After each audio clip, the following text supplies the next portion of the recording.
So how does a decorated U.S. Navy commander, someone who was an aide to the most powerful military officer in the country, become a person who communicates with the spirit world? I mean, it sounds like something straight out of a movie, right? But it's the true story of Suzanne Giesemann. Her journey from a world of pure logic to the realm of spirit, it really challenges everything we think we know about life and what comes next. Just look at this contrast. On one side, you've got a life defined by military precision, strategy, and serving at the absolute highest levels of power. And on the other, a life dedicated to spirituality, to being a messenger for what lies beyond. The question isn't just how these two worlds could possibly connect in one person, it's what that connection might tell us about our own reality. To really get how incredible this shift is, we have to start with who she was before all of this. Suzanne Giesemann wasn't just in the Navy, she was a total high flyer, a leader who was trusted with an immense amount of responsibility. I mean, her career was nothing short of exceptional. We're talking commanding officer, a special assistant to the head of the entire Navy, and then, the big one, aide to the chairman of the Joint Chiefs of Staff. And this was not a desk job. This role put her in the room with world leaders, from kings and queens to presidents in the White House. You know, her colleague, Ranger Jones, really said it best. The chairman of the Joint Chiefs could have picked absolutely anyone from the entire U.S. military, Army, Air Force, Navy, Marines, anyone. He chose Suzanne, and that choice wasn't just about her skills. It was a testament to her character, her integrity. This is a person who is completely grounded in facts, logic, and discipline. So what on earth could possibly start to change a mind like that? Well, it begins with a national tragedy that she witnessed from a terrifyingly unique perspective. September 11, 2001.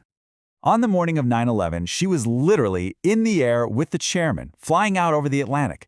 They started getting these reports in real time. First, a plane hitting one tower, then the second, and then the news that's just unthinkable, that their own workplace, the Pentagon, had been hit.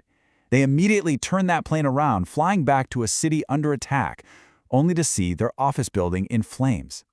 Seeing that giant smoking hole where her office used to be, it just sparked these huge questions. Why them and not me? Why was I saved? This moment of intense existential questioning became a catalyst.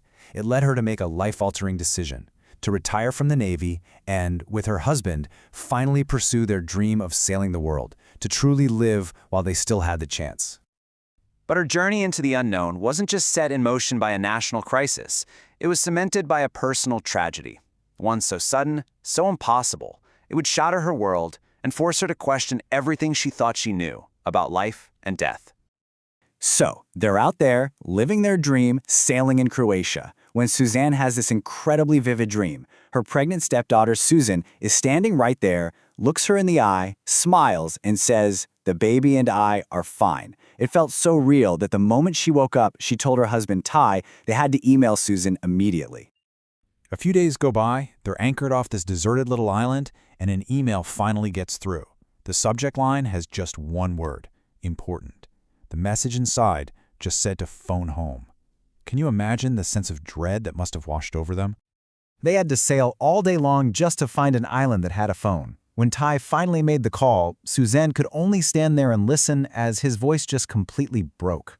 The only words she could make out were this crumpled, disbelieving plea, "Not Susan." The news was just incomprehensible. Susan, a sergeant in the Marine Corps, 6 months pregnant, had been struck by lightning while on her base. She and her unborn child were killed instantly. It's the kind of tragedy that just defies all logic, all explanation. At the viewing, while looking at Susan's body in her Marine Corps uniform, Suzanne had this moment. It wasn't just grief, it was this sudden profound realization. She knew, with this intuitive certainty, that what she was looking at wasn't Susan. That was just a body.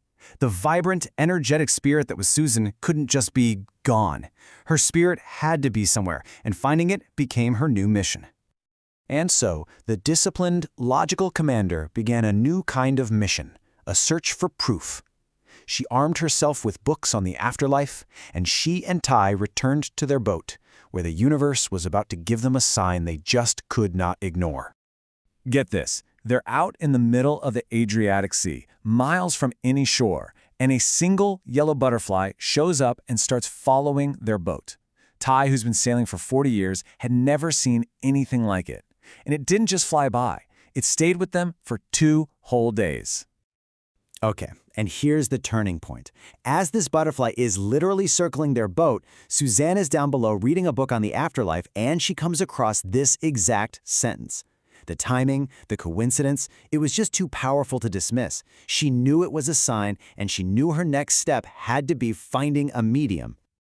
So she eventually finds this medium named Janet, who had this surprisingly systematic process. It wasn't vague at all. It was link in, ask for specific facts, request, and I love this, name, rank, and serial number type evidence. This logical, almost military-style method, it was a language Suzanne understood perfectly. Well, while she was observing one of Janet's classes, Suzanne gets unexpectedly pushed to the front of the room to try a reading herself. She was terrified, but she just closed her eyes, and suddenly, information about a classmate's deceased father just started to flow. And the evidence was just stunningly specific. Died of cancer around 70? Correct. He was an engineer? Correct. Birthday March 30th? Correct.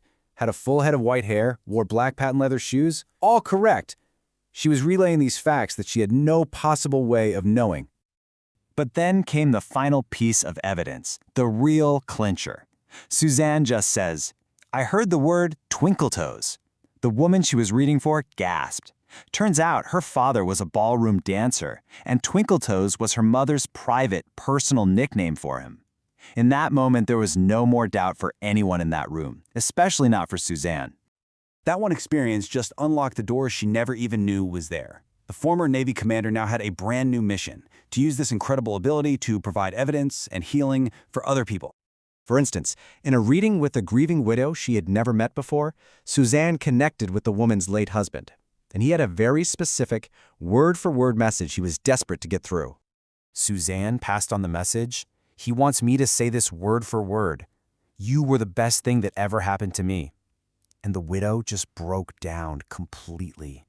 Why? Because those were the exact words her husband always said to her.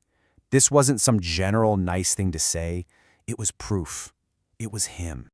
And that, really, brings us to the very heart of her unbelievable journey. From a Pentagon strategist to a messenger for spirit, Suzanne Giesemann's story forces us all to think about a really profound question.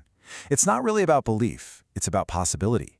What if this life, this one we're all so focused on, is really just preparation for what comes next?